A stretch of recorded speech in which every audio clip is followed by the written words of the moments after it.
Hello everyone, welcome back to the online learning session. In the previous session, we have covered the basics of accounting, that is, what is the meaning of accounting, the definition, then the meaning of financial accounting, the definition of financial accounting, scope and objectives of financial accounting, advantages, disadvantages, limitations of financial accounting, and the various terms used in accounting.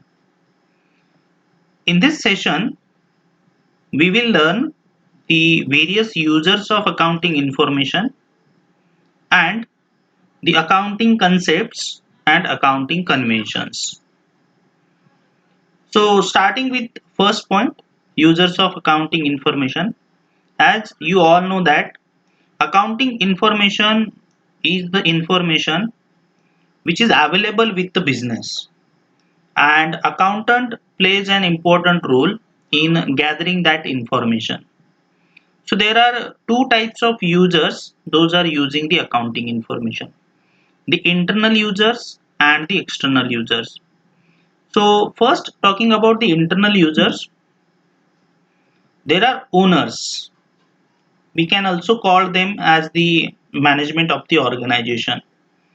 So why they require the accounting information? They require it for decision making. So what kind of decision owners or managements take?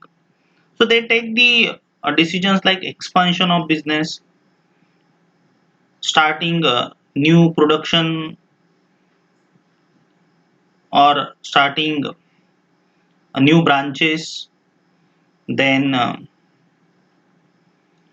n number of decisions, those are taken by the owners or management. So they require information to take the decisions, so that's why they are the users of accounting information. Then second is the sole proprietors. Sole proprietors are those which are starting the business individually, that is, they don't have any partners, or they are not a public limited company. So they are individual, those who are using that accounting information for decision making. So there are partners also, those are using the accounting information. So whenever there is a partnership firm, so partners take the decisions, and they are using the accounting information for distribution of the profits which is earned by the company or the business. Then there are shareholders. Shareholders are the owners of the company. So we can also call them as an equity shareholders. So why they require the accounting information? So they are doing investment in our business. So that's why to take that decision they require the accounting information in the form of financial statements of the business. So talking about the management, we have top level, middle level, and lower level management, and at every stage there will be an decision making. So they can be using the accounting information to do the decision making. Then there are employees, those who are also doing the decision making. So who are the employees? Employees are the workers in an organization, and why they are using the accounting information? For because they are having certain objectives of using the accounting information. The objective of having increase in their salaries, so that is the basic motivation that employees are seeking, and they are using accounting information to judge the performance of the organization, so that if they are able to understand the performance of the organization is very good, and they can demand from the organization that there must be increase in the salary. So that's why they use the accounting information. So this is all about the internal users. Now talking about the external users. In external we have different users like suppliers and creditors. So who are the suppliers? They are the people, those who are giving the raw material on credit basis to the business. So as they are looking towards the financial statements of the company, if there are n number of creditors available in the balance sheet of the company, which means that creditors have the trust on the business, and that's why there are number of creditors. So they can use that information and do the decision making that yes, we can supply the raw material. Then there are lenders and bankers. So why lenders and bankers use the accounting information? Generally, they are looking towards the financial statements and the profitability statement of the organization. So on the basis of that, they can lend money to the businesses. Then there are government and other regulatory bodies. They are also using the accounting information of our business. They are using it for their own objective. That is what they are looking towards the tax from that particular organization.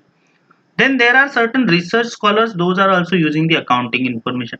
Research scholars helps the investors in doing the investment, and generally they are doing the analysis in the form of financial analysis or technical analysis, so that it will help the investors. Then there are customers, those are also looking towards the accounting information, like what are the CSR activities that the company is doing, and if those are good, then definitely it will create a brand image or goodwill in the minds of customers. So that is one of the aspect that customers are also using the accounting information. And the last point, that is prospective investors. Why they are using the accounting information? That is their objective of what? Investing the amounts in the capital of the company. So they can purchase the shares of the company, or they can have the investment in the form of preference shares. So this is all about the users of accounting information. Then the next important point is accounting concepts and conventions. So first we'll understand what is accounting concepts. So accounting concepts may be considered as a postulates, that is basic assumptions or conditions upon which the science of accounting is based. So there is no authoritative list of these concepts, but most of the following concepts have fairly general support. Then meaning of accounting convention. So the term convention denotes circumstances or traditions which guides the accountant while preparing the accounting statement.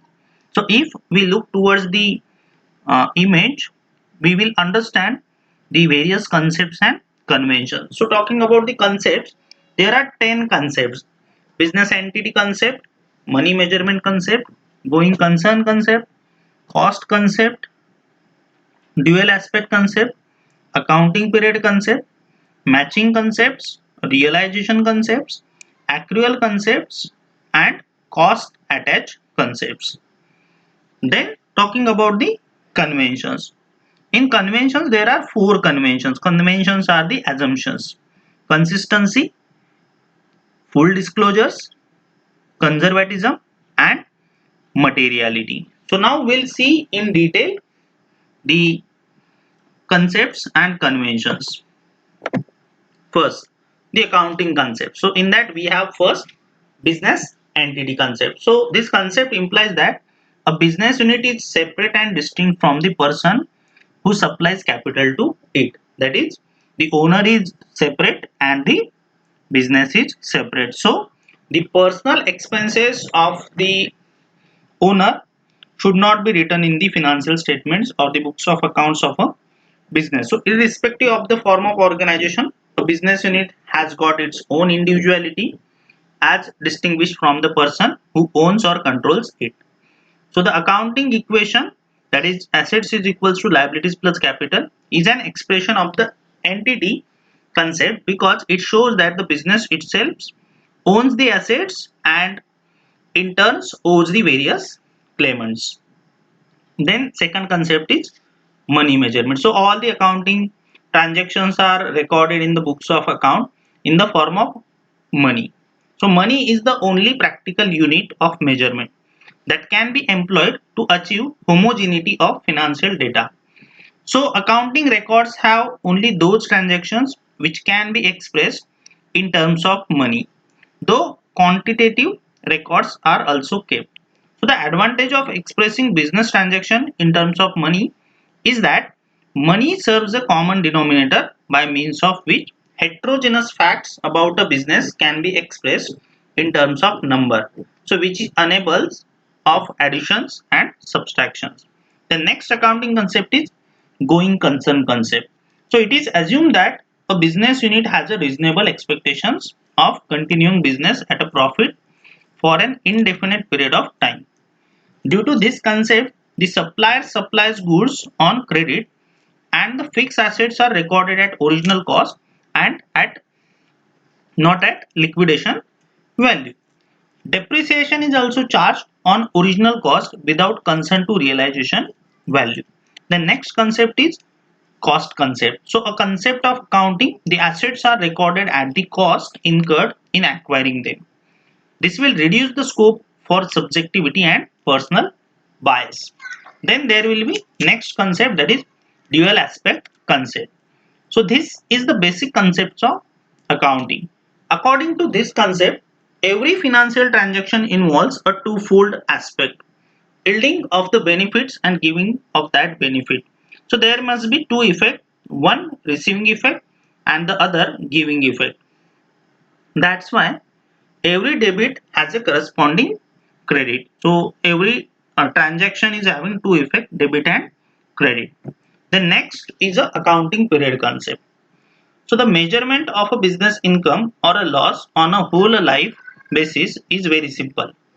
But for that purpose, the company has to be liquidated to find out the performance. So to get out this, the final accounts are prepared on periodical basis, normally for a year. So accounting period, it is a period of 12 months, which starts on 1st April of current year and ends on 31st March of next year. The next concept is matching concept. So this concept is based on the accounting period concept. So the most important objective of running a business is to ascertain profit periodically. The determination of profit of a particular accounting period is essentially a process of matching the revenue recognized during the period and the cost to be allocated to the period to obtain the revenue. Then next is realization concept. The realization concept is the concept that revenue can be only recognized once the underlying goods or services associated with the revenue have been delivered or rendered respectively.